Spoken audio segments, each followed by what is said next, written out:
Over the next 7 weeks, we'll be walking through the final weeks of Jesus' life by looking at a series of events that culminated with the greatest event in all of human history.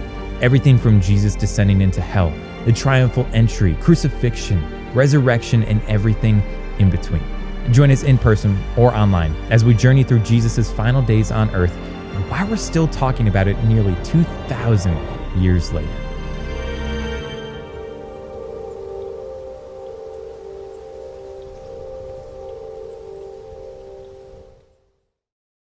Welcome to Meck's online campus. This past Sunday, the Oscars, as you probably know, handed out its Best Picture award to Oppenheimer, which also won for Best Actor. It won for Best Director. You know, I've appreciated Christopher Nolan's work for many years. I was glad to see him finally get recognized for his very first Oscar, because I thought actually it wasn't even his best film. I thought some of his earlier ones were better, but good to see him recognized. You know, 20 years ago, in 2004, another picture was nominated for multiple Oscars, but not without controversy. In fact, it's been cited as the most controversial film ever made, at least major release film. It was directed by Mel Gibson. It was called The Passion of the Christ, and that is exactly what it detailed, his passion, which is another word for his suffering, specifically the horrors surrounding his death by crucifixion. I remember when it came out. At that time, I was invited to a private screening of the movie before it opened, where Gibson himself was present and fielded questions about the film. It was interesting. He bankrolled it out of his own money, and once released, it catapulted to the top of the box office. It tied with the third and final installment of the Lord of the Rings trilogy for largest box office opening in history. It was the second biggest opening for an R-rated movie in history. It went on to become the highest grossing R-rated film in history, a ranking it holds to this day. So why would a film about Jesus be so controversial? It was that rating. Gibson wanted to show the passion, the pathos, the ordeal of the crucifixion of Jesus. He took a lot of heat for the brutality and the torture, the blood of the movie. People said, oh, it's so violent. And I remember thinking and saying publicly at the time, well, yeah, it is violent because it was violent. I mean, it's rated R and it deserves the rating, but that R stands for realistic. Personally, I would have been more offended if he had tried to water it down or sanitize it or make what Jesus went through something less than what it really was. And that's what I want to talk about today. We've been in a series on the final week of Jesus, and today we come to an unflinching look at his execution. So if you have elementary age children with you, you've already been warned about this, but let me give you one final warning. This is your last chance to make an exit. We're going to be running a pretty solid PG-13 ourselves. So let's begin. And I want to walk through this just in terms of like a timeline to get a sense of that fateful day. Let's take that Friday and let's walk through it section by section, hour by hour. And I think we'll see how exactly it unfolded and the horror of it. We last left Jesus in the Garden of Gethsemane late on a Thursday night. If you've been tracking with the series, we're going to be picking it up at around 3 o'clock in the morning that next day. Immediately after Jesus was betrayed in the early morning hours by Judas, he was arrested. And he was brought before the Sanhedrin, which was a group of people made up of the chief priests, led by the high priest, the teachers of the law, and the elders, who were all behind the arrest and who had gathered for his trial. They were an eclectic group of people. The chief priests were just that, the chief lead or head priests for the Jewish people. They were Sadducees, who were in charge of worship at the temple in Jerusalem. They were highly political. The teachers of the law were the Jewish scholars of the day. They were professionally trained in the Torah. The elders were the lay members of the Sanhedrin. They weren't priests. They weren't teachers. They were just highly respected members of the Jewish community.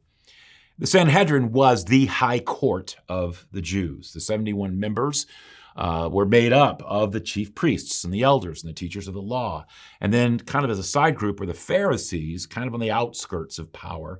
They were a legalistic separatist group who strictly but often hypocritically vowed to keep the law of Moses and all of the unwritten traditions of the elders. Well, collectively, They were all unbelievably threatened by Jesus on multiple fronts. We've walked through that in this series, but I don't want to assume that you've been with us until now. So here's a quick précis on why they wanted Jesus out of the way. The headline is they were threatened.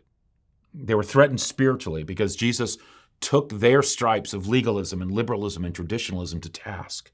They were threatened politically. Not only was Jesus growing in popularity, but if the people really did see him as the Messiah or claim him as the Messiah, that would ruin everything. They didn't believe he was the Messiah, but if the people did, that would be a problem because the kind of Messiah that they envisioned would be a political leader, someone who would lead the people of Israel in revolt against Rome, and that would ruin everything. The Jews were living in occupied territory under Roman rule. These men were in a cozy relationship with Rome. They had worked hard, so they had power, influence, and control within Roman occupation. And so, if anybody, the people kind of claimed this was a political Messiah, that would screw that up. And if he wasn't a political Messiah, but a truly spiritual one, well, they didn't want that either. They were just as threatened because that would threaten their spiritual authority over the Jewish people. So on every front, Jesus was an uncomfortable problem. He threatened everything about their way of life. So by the time Jesus arrived in Jerusalem for that fateful final week, the decision to try and kill Jesus, that had already been made. The final straw, in fact, happened with something that took place right before he entered the city. He went to the house of a woman named Mary, who had a sister named Martha, and raised her brother Lazarus, who had been sick and died, raised him from the dead. And it was in front of a lot of people. That kind of makes waves. Here's how John's biography of Jesus in the Bible describes what happened next. Therefore, many of the Jews who had come to visit Mary and had seen what Jesus did believed in him. But some of them went to the Pharisees and told them what Jesus had done. Then the chief priests and the Pharisees called a meeting of the Sanhedrin. What are we accomplishing? They asked. Here is this man performing many signs. If we let him go on like this, everyone will believe in him. And then the Romans will come and take away both our temple and our nation. Then one of them, named Caiaphas, who was high priest that year, spoke up. You know nothing at all. You do not believe, or you do not realize it is better for you that one man die for the people than that the whole nation perish. So from that day on, they plotted to take his life. So they bided their time, and when they thought it was right, they arrested him and brought him to trial. And this was the time. They accused Jesus of sedition, blasphemy, stemming from his claims of being the promised Messiah, God himself come to earth. A charge designed to politicize him, positioning him as a threat to both Jewish and Roman rule so that he could be executed. This was very crafty political maneuvering. Since the Jewish leaders didn't want to be seen as killing one of their own, and they didn't have the legal authority under Roman rule to exercise capital punishment anyway, they wanted to get the Romans to do it on the basis of sedition. So here they put forward was a man proclaiming himself to be king over and against Caesar. And they did this in the early hours of the morning on purpose. They arrested him when no one was around, no crowds, no mobs, no revolts. There was another reason they did it early in the morning that I'll tell you about as well. But anyway, they tried him immediately. Here's how Mark's biography records what happened. They took Jesus to the high priest, and all the chief priests, the elders, and the teachers of the law came together. The chief priests and the whole Sanhedrin were looking for evidence against Jesus so that they could put him to death, but they didn't find any. Many testified falsely against him, but their statements did not agree. Then some stood up and gave false testimony against him, yet even then their testimony did not agree. Then the high priest stood up before them and asked Jesus, "Are you not going to answer? What is this testimony that these men are bringing against you?" But Jesus remained silent and gave no answer. Again, the high priest asked him, "Are you the Messiah, the Son of the Blessed One?" "I am," said Jesus, "and you will see the Son of Man sitting at the right hand of the Mighty One and coming on the clouds of heaven." The high priest tore his clothes. "Why do we need any more witnesses?" he asked. "You have heard the blasphemy. What do you think?" They all condemned him as worthy of death. Then some began to spit at him, and they blindfolded him, struck him with their fists, and said, "Prophesy!" And the guards took him and beat him. And so the passion and the suffering began. He was beaten even at that early mark before any of the other horrific things happened. He was beaten savagely. And did you notice the detail while he was blindfolded? So that he couldn't even flinch from the blows. All before sunrise. And that wasn't just to avoid the crowds. It was so that they could sentence him at sunrise. Little tidbit here. Jewish law said that no one could be sentenced to death after a trial for at least a day. The next day, meaning the next sunrise. So they did all of this in the darkness of the early morning so that almost immediately upon the rising of the sun, they could proclaim him guilty and take him straight to the Roman governor for execution. Which means we now move the clock forward to what happened between 6 a.m. and 9 a.m. Well, the name of that governor they brought him to at around 6 o'clock was Pontius Pilate. Pilate was the acting governor of Judea from AD 26 to AD 36, had about a 10-year leadership run. Rome had taken over the country, and Pilate was put in charge, and in charge of as well the occupying force. His word, his rule was absolute. He even appointed the high priests. He controlled the temple. He controlled the temple funds. His official residence was in Caesarea on the Mediterranean coast, and so when he came to Jerusalem, he stayed in the palace that had been built by Herod the Great. And Jesus was brought before him there. And much that you may have heard, if you've kind of heard little bits and pieces of this part of the story or seen films or whatever, excuse me, and wondered if, gosh, some of that stuff in the Bible was really there in the Bible. Is that really true? Is that what happened? A lot of it really was. Pilate did offer to release a criminal named Barabbas instead. Yes, Pilate's wife had a dream about Jesus and tried to persuade him to set Jesus free, which unnerved Pilate. And the more he found out about Jesus, the more unnerved he became, even frightened. And yes, Pilate felt pressured by the crowd, which had been worked up by members of the Sanhedrin to believe that Jesus really was a heretic, to crucify Jesus, even looking for ways to let him go, even after that. And yes, he symbolically washed his hands of the matter before turning Jesus over to be flogged and then crucified. But don't think he was on Jesus' side. He was on one side only, his own. Pilate was a nasty piece of work. For example, there are records that he murdered at will, that he surrounded groups with troops for mass killings. In the end, he had so ruthlessly governed that even Rome had to pull him out, and he was forced to commit suicide. This is not someone you wanted to be standing in front of for a trial. But Jesus unnerved him, even frightened him, but that only made him all the more willing to be rid of him, which is why it shouldn't be surprising that even though he found Jesus innocent, he had him tortured as part of his interrogation and then turned him over to be killed out of expediency, and not just any death, but death by crucifixion. Let me read it to you. Then Pilate had Jesus flogged with a lead-tipped whip. The soldiers wove a crown of thorns and put it on his head, and they put a purple robe on him. "Hail, King of the Jews!" they mocked as they slapped him across the face.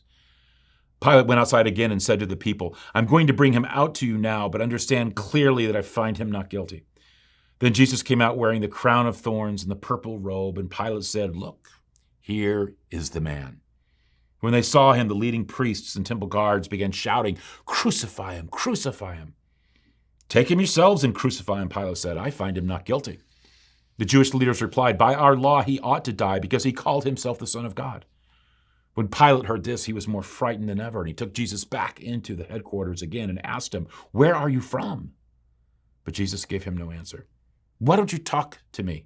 Pilate demanded. "Don't you realize that I have the power to release you or crucify you?" "Then," Jesus said, "you would have no power over me at all unless it were given to you from above. So the one who handed me over to you has the greater sin." Then Pilate tried to release him, but the Jewish leaders shouted, "If you release this man, you are no friend of Caesar. Anyone who declares himself a king is a rebel against Caesar." When they said this, Pilate brought Jesus out to them again. "Look, here is your king." "Away with him," they yelled. "Away with him. Crucify him." "What, crucify your king?" Pilate asked. "We have no king but Caesar," the leading priest shouted back. Then Pilate turned Jesus over to them to be crucified. So arrested around 3 a.m, put on trial, sentenced to death by 6, brought to Pilate, the death sentence affirmed by around 9. Things are moving fast, but we shouldn't. We need to soak this in. As mentioned, Jesus had already been, and we need to understand just even what was happening to him physically. I mean, we're talking about the crucifixion, what happened with the crucifixion. Understand that. He'd already been viciously beaten by the Jewish leaders. But the flogging that followed by the Romans was no small thing.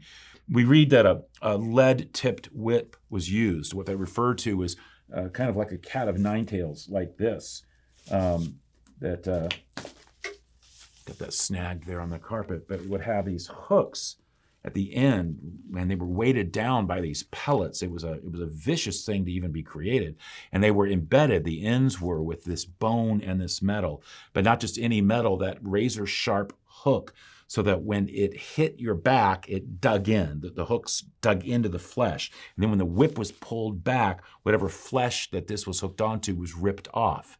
It literally tore your body apart, often leaving the bones and the intestines showing.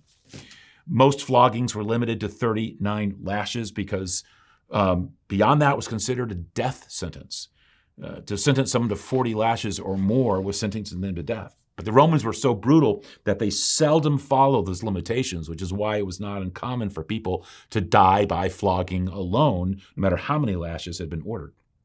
But they didn't just flog him. Then they gathered around him. They stripped him of his clothing, put a flimsy purple robe on him to mock his claim of royalty, and then put a crown of thorns on his head.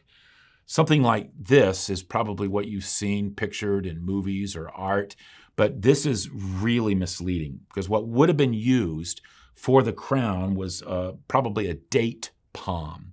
Now, the thorns of a date palm would have been much, much, much longer than that. Considered more like 4 to 5 inches long, a spike. It was more like a nail being driven into the skull, and it caused blood to gush out, it distorted the face. The pain was indescribable. Mark's biography adds another detail to that ordeal. Let me read that. He writes, "The soldiers took Jesus into the courtyard of the governor's headquarters, called the Praetorium, and called out the entire regiment. They dressed him in a purple robe, and they even wove thorn branches into a crown and put it on his head. Then they saluted him and taunted, 'Hail, King of the Jews!' And they struck him on the head with a reed stick, spit on him, and dropped to their knees in mock worship. When they were finally tired of mocking him, they took off the purple robe, put his own clothes on him again, and then led him away to be crucified." Now, you think of a reed stick, just imagine something like a baseball bat going against, and again, these would have been 4 5-inch spikes being just beat on the head so that these spikes were being driven into your head through the repeated beating of it through this baseball bat. So it wasn't something placed on his head, simply like a crown. It was impaled on his head. Well, then he was crucified, which brings us to around 9 a.m. What's a crucifixion? The shortest way to describe it is that crucifixion was the electric chair of the Roman Empire. But the Romans didn't invent this, at least not entirely. For centuries, a wooden stake or a cross of some sort had been used to put bodies or heads on public display in order to make a point that you shouldn't commit a crime or rebel against the government. Now, the Roman Empire took that to a new level and used it to not only display a corpse, but to perform the execution itself. And nothing human beings have devised before or since has equaled its horror. It has and is and was the most agonizing and humiliating and gruesome death imaginable. First, they strapped what would have been the horizontal beam of the cross onto his back. And that would have weighed about 40 pounds, where you had to carry that to where he was impaled. We're used to seeing the images of Jesus carrying the entire assembled cross, but that's more art than reality. It would have been the crossbeam. And he didn't carry it all the way. According to the biblical record, he was beaten so badly and had already lost so much blood that he was not able to carry even that, but for a few staggering steps. The Bible tells us that someone else had to be conscripted to the crossbeam to carry it to the place of execution, which was called Golgotha, also known as the place of the skull, or the Latin Calvaria, which is why it's often called Calvary. In references to either how it looked at a distance or because so many executions took place on its ground, we're not really sure, but it was a place of the skull, the cross. And then they took his body and laid it on the cross beams and nailed it to the wood. The shape of the cross is traditionally, like a cross. It could have been the shape of a T, it could have been the shape of an X, or even an I, but it is more likely, it really was like traditionally presented. The spikes used were huge. They would have been like this in terms of what was used to pierce him. Now, because of religious art, we often think of it going through the palm of his hand. The Bible tells us it was through his hands and through his feet. But specifically, we know that the part of the hand it went through was the wrist. That's where it would have been. They didn't nail people through the palm because the weight of the body would pull the hand right through the nail and the body would fall off of the tree. So they would nail through the wrists. And in those days, that was considered part of the hand. And when they said he was nailed in his hands, that would have been considered the proper use of the word. So when the Bible talks about his hands being pierced, that would have included the wrist area. And then it also went through the heel bones. And we know all of this because archaeologists have actually found remains of Roman crucifixions. The goal was to impale them in whatever way would maximize torture, maximize humiliation. The goal was not simply to execute someone, it was to simultaneously humiliate them, shame them as much as possible, and to make a point to others walking by, you don't ever want to have this done to you. One of the ways they did that was to strip them of all their clothes, parade them through the streets on the way to the place of crucifixion, which was as public a place as possible, usually along a road where people would be walking by. And then again, while still naked, nail them to the cross and let them hang there in their shame before all the passers-by until they died. Jesus was no exception. I know that every painting of Jesus on the cross has him wearing a loincloth, and that was artistic modesty. Jesus had no loincloth on. He would have been laid bare before the world in as humiliating a way as possible, before friends, before strangers, before his mother, before the world. And then they would walk away and wait. Because the way you killed someone through crucifixion was largely suffocation. You had to push yourself up against the spike in your heels to breathe. And eventually you would tire and then choke to death. This was so horrific that the word excruciating was born. And the word excruciating, our word for extreme pain, extreme suffering, excruciating is Latin for out of the cross. Pain only that can be described as having come from a crucifixion. Well, within just a few hours, at around 3 p.m, Jesus was dead. The Roman medical experts on duty for the execution pronounced him dead. To be sure, they took a spear and drove it through his side, and he was dead. This is how it was described in the Bible. It was 9 o'clock in the morning when they crucified him. A sign announced the charge against him. It read, "The King of the Jews." 2 revolutionaries were crucified with him, one on his right and one on his left. The people passing by shouted abuse, shaking their heads in mockery. "Ha, look at you now," they yelled at him. "Save yourself. Come down from the cross." The leading priests and teachers of religious law also mocked Jesus. He saved others, they scoffed, but he can't save himself. Let this Messiah, this King of Israel, come down from the cross so we can see it and believe him. Even the men who were crucified with Jesus ridiculed him. At noon, darkness fell across the whole land until 3 o'clock. Then Jesus uttered another loud cry and breathed his last. And that is how Jesus died. On a Friday, hanging on a cross. No wonder that it wasn't until the 4th century that the cross became a visual, artistic symbol of faith. As C.S. Lewis once pointed out, the crucifixion didn't become common in art until all who had actually seen a real one died off. So why is the day it happened, that Friday, called Good Friday? You may have heard Christians talking about Holy Week, referring it to Good Friday and having Good Friday services and referring to it that way. It doesn't make any sense. Or does it? What could possibly be good about what we just walked through? There's only one thing that would have made it good, and that if it were all for a reason. if that death mattered, if it counted for something, if it was done for a purpose, if there was something behind it bigger than death, stronger than death, something that might have conquered death, something like love. But what kind of love would endure that? It's interesting. There's 4 primary words for love in the Greek language. The first, storge, refers to affectionate love, most commonly like love between parents and children. It could also be used of love of someone for their pet, the owner toward a dog. The second word the Greeks had for love was phileo. This refers to brotherly love. It's where we get our word Philadelphia, which is known as the city of brotherly love. It's the love you have toward a relative or a friend. It's the attraction of people to each other who are close to each other through friendship or family. The third Greek word used for love is eros, and this is where we get our word erotic. And as you might imagine, this has to do with erotic, sexual love. It's about desire and longing and craving. We know these words. We know their meanings. We know about those kinds of love. But there's a fourth word for love, one we don't know much about. The final word for love is most commonly pronounced agape. We hardly have a concept for it, much less an English word that's an equivalent or comes close to it. Agape means selfless, unconditional love, the kind of love that is completely giving, completely sacrificial. Agape love was a love that had nothing to do with the lovableness of the person being loved. Agape love is when one wills to love, chooses to love.